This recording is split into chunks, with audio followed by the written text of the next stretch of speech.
Hello students, today we are going to learn Civics chapter number 3 Institutional Representation of Democracy. In this particular chapter, we are going to learn about the Universal Adult Franchise, the Election Commission, General Election, By-Election, Midterm Election and Political Parties. Now, we know the term democracy means.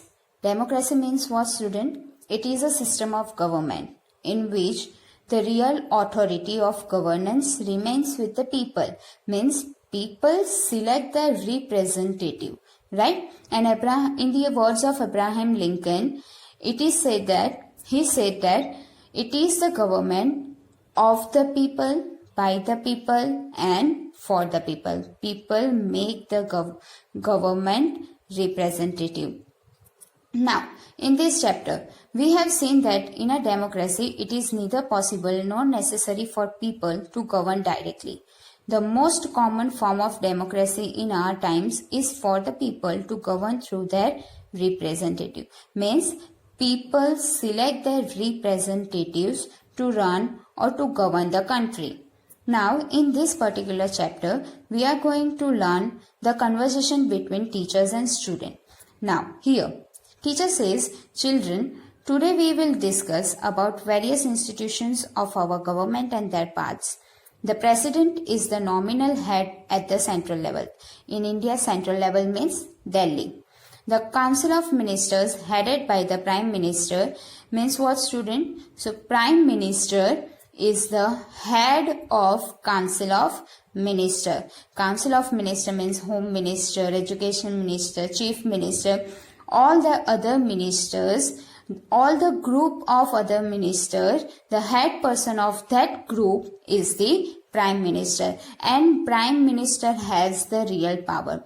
No doubt, President is the head of our central level, but the real powers is in the hands of Prime Minister.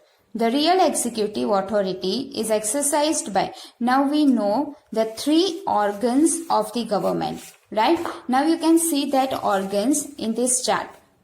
Organs of government. There are three organs of government. One is legislature, executives and judiciaries. And we know their work. Right?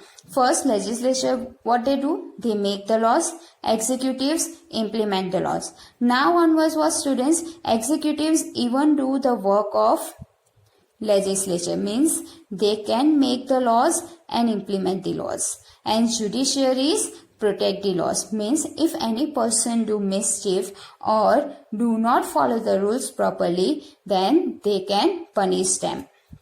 Now here, what it is written down? Real executive authority is exercised by whom? Council of Ministers. Means Council of Ministers make sure that all the rules and laws implemented properly.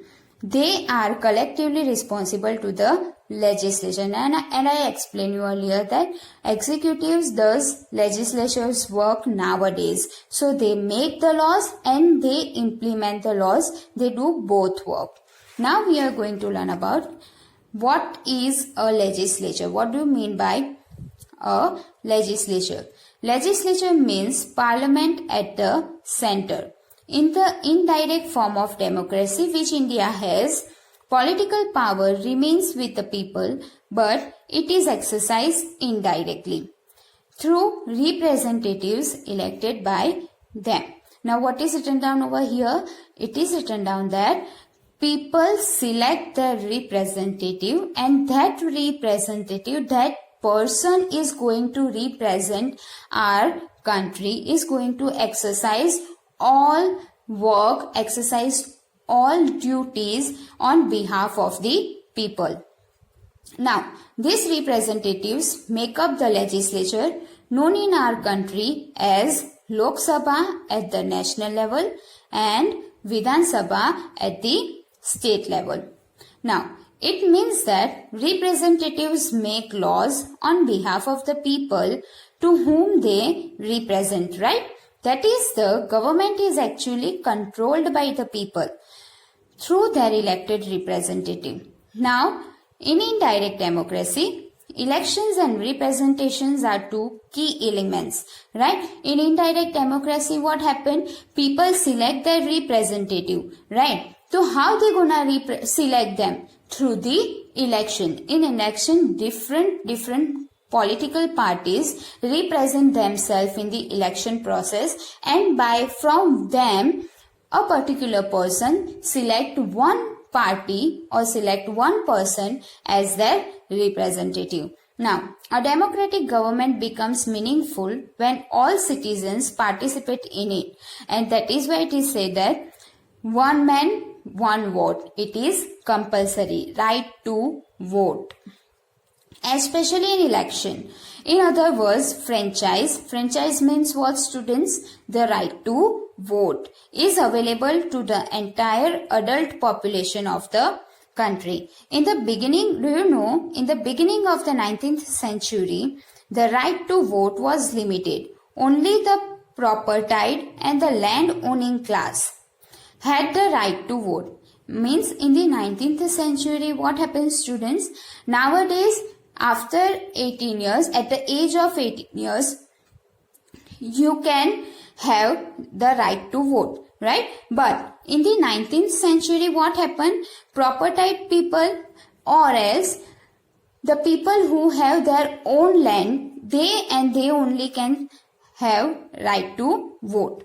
Often women have no right to vote. By 1900 AD, New Zealand was the only country where every adult had voting rights. Now we are going to learn about what is franchise.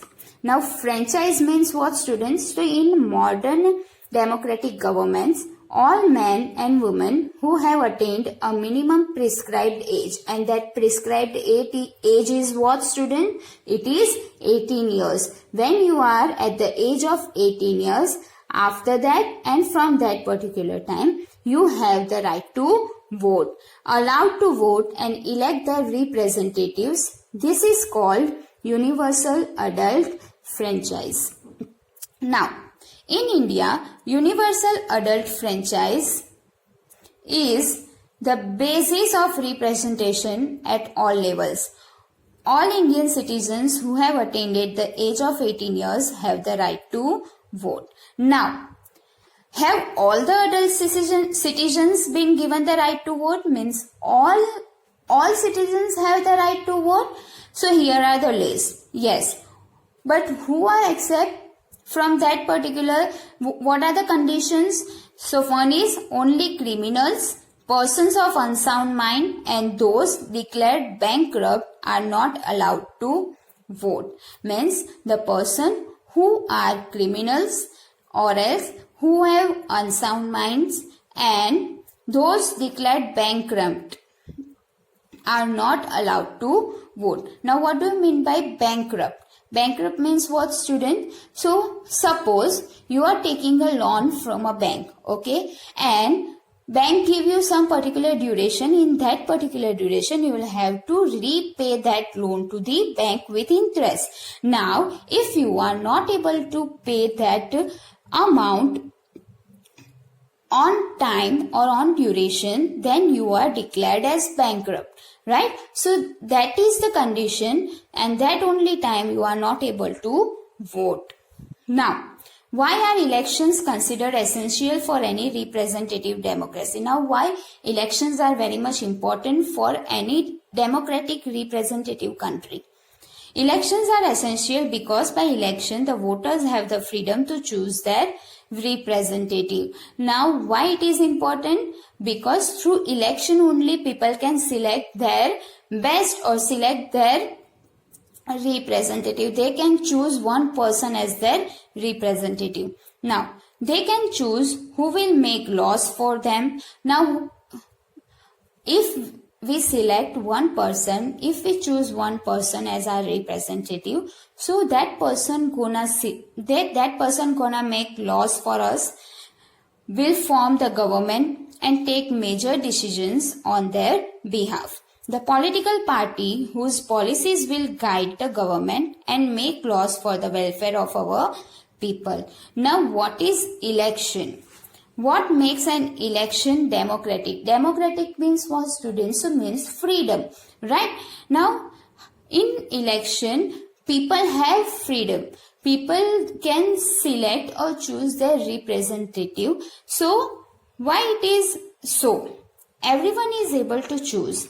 That means everyone has one vote and every vote has equal value. Now, if you are of richer class, if you are of poor class, it doesn't matter, right? If you are that country person, if you are a citizen of that country, then you have the right to vote and your vote has the equal value compared to others. Now, an important principle of adult franchise is one person, one vote.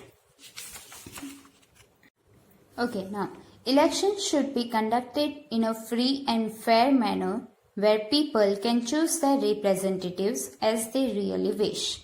In democratic countries, elections are conducted by an independent agencies so that people can take part freely and fearlessly. Now, what are the independent agencies? Independent agencies are the body that are entrusted with the responsibility of conducting free and fair election is the election commission. Means a particular agency or a particular institution or a particular body that take the responsibility, that they are going to take the responsibility that elections are conducted free and fairly.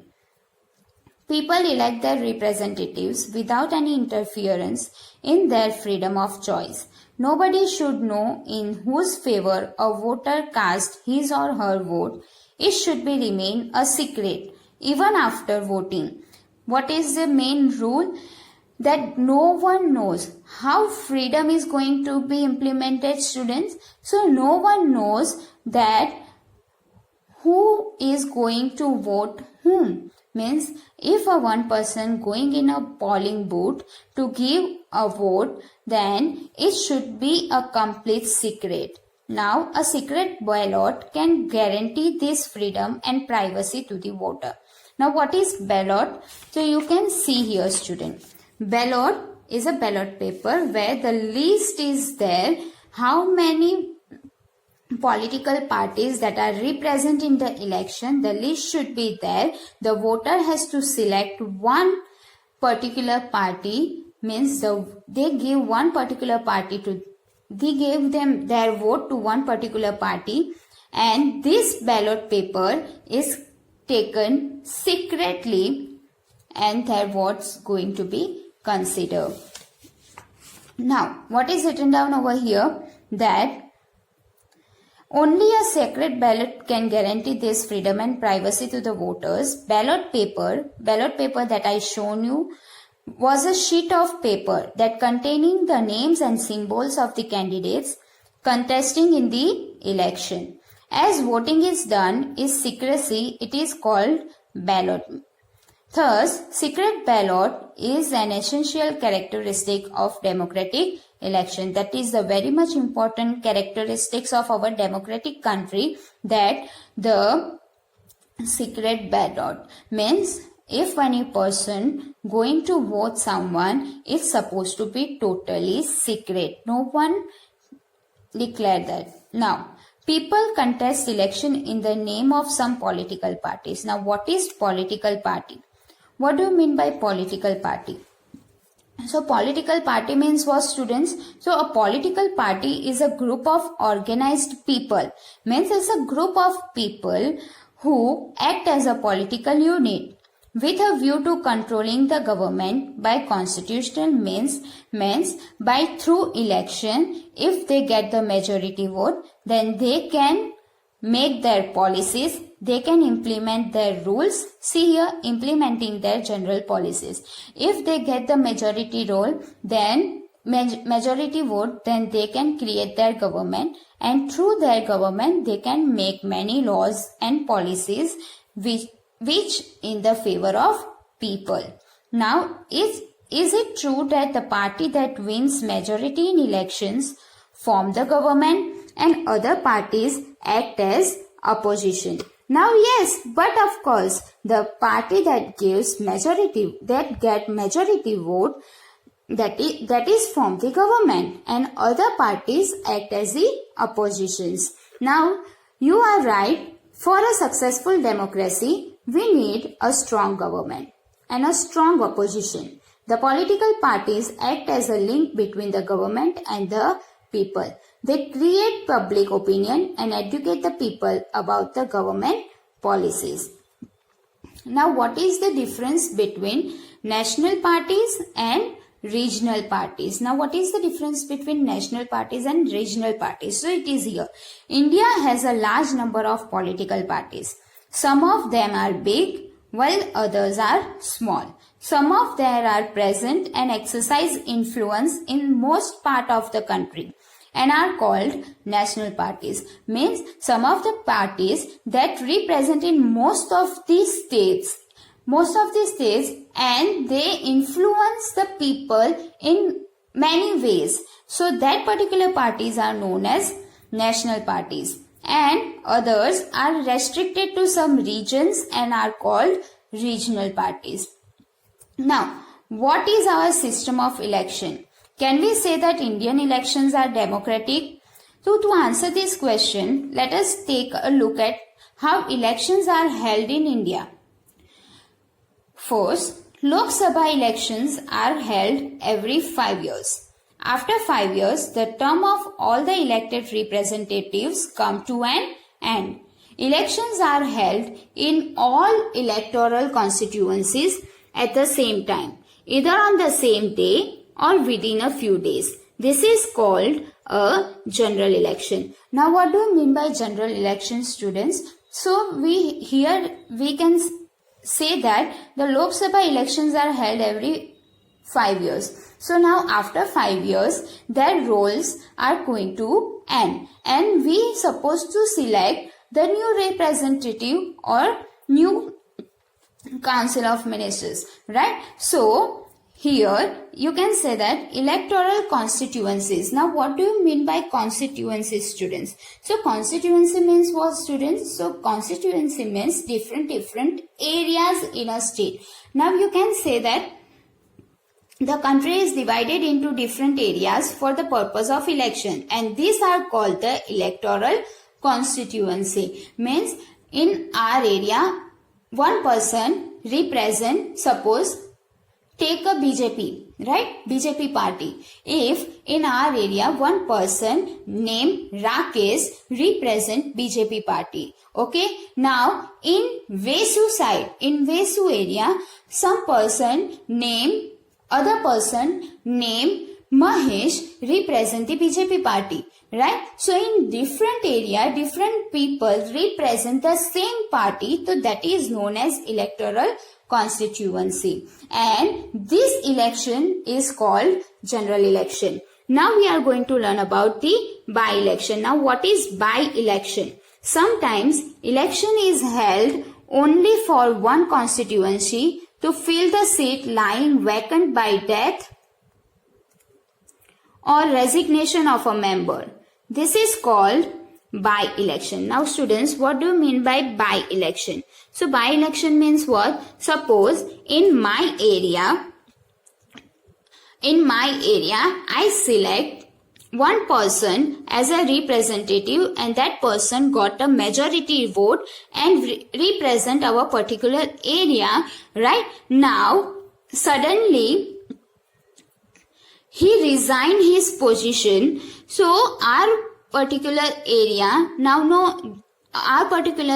had no representative, right? So on that particular duration, we need an emergence election, right? So that emergence election is known as by-election, and the reason is the position of representative is vacant, is empty, and we need to fill that position. We need to fill that seat of representative by election again. So the reason of that election is by death or the resignation of a member. Now we are going to learn about what are electoral constituencies. That is, I earlier explained you. Constituency means what? Different areas. The people represent particular party in different areas, so that areas are called electoral constituency. The voters who live in the area elect their representatives. Now, teacher says, do you know we have a system of reserved constituencies also? So what is reserved constituency, students? So our constitution entitles all the citizens to elect his or her representative and to be elected as representative. The framers of the Indian Constitution was worried that in an open electoral competition, certain weaker sections may not stand a good chance to get elected to the legislative bodies such as Lok Sabha and the state legislative assemblies. They may not have the required resources, education and contact to contest and win an election against others. Those who are powerful, resourceful and influential may prevent them from winning elections. If that happens, our parliament and assemblies would be deprived of the voice of significant sections of our population. So the makers of our constitution proposed of a special system of reserved constituency for a weaker section. Some constituencies are reserved for people who belong to the scheduled caste and scheduled tribes. Currently, out of 552 seats in the Lok Sabha, 79 seats are reserved for scheduled caste and 41 for scheduled tribes. Now students, reserved constituency means what? In our India, we have freedom, right? We are freely lived in our country. We have freedom to speak, we have freedom to vote, we have freedom to walk, we have freedom to write, right? But in this particular, if any backward class people represent themselves in the election, so they don't have that much money so that they can advertise themselves, right? They don't have that much education so that they can convince people to vote them. Now, in this situation, our government makes some rules. They reserved some seats. Now you can see here, in Lok Sabha 552 seats are there. But from that 552 seats, 79 seats are reserved, means they were reserved for scheduled caste. And 41 seats are compulsory reserved for scheduled tribes. So this particular is known as reserved constituency. Means if we have 100 seats in election, then from that 100 seats, if we are reserved 30 seats for backward classes, then that particular 30 seats is known as reserved constituencies. Now we are going to learn about what happens once the constituencies are decided. The next step is to decide who can and who cannot vote. This decision cannot be left to anyone till the last day. Therefore, in a democratic election, the list of those who are eligible to vote is prepared much before the election and given to everyone.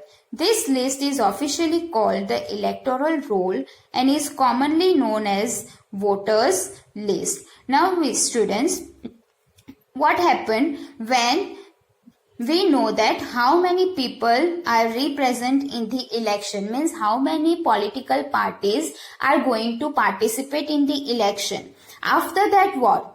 After that we'll have to decide which people is going to vote. How many people is going to vote? How many people are eligible to vote, right? So for that, government make a list. We earlier learned that criminals cannot vote. Then people who have unsound mind, they cannot vote. Plus the people who are bankrupt, they cannot vote. So government make a list in which whosoever are eligible to vote, they were enlisted. And this list is known as electoral roll, or you can commonly known as voters list.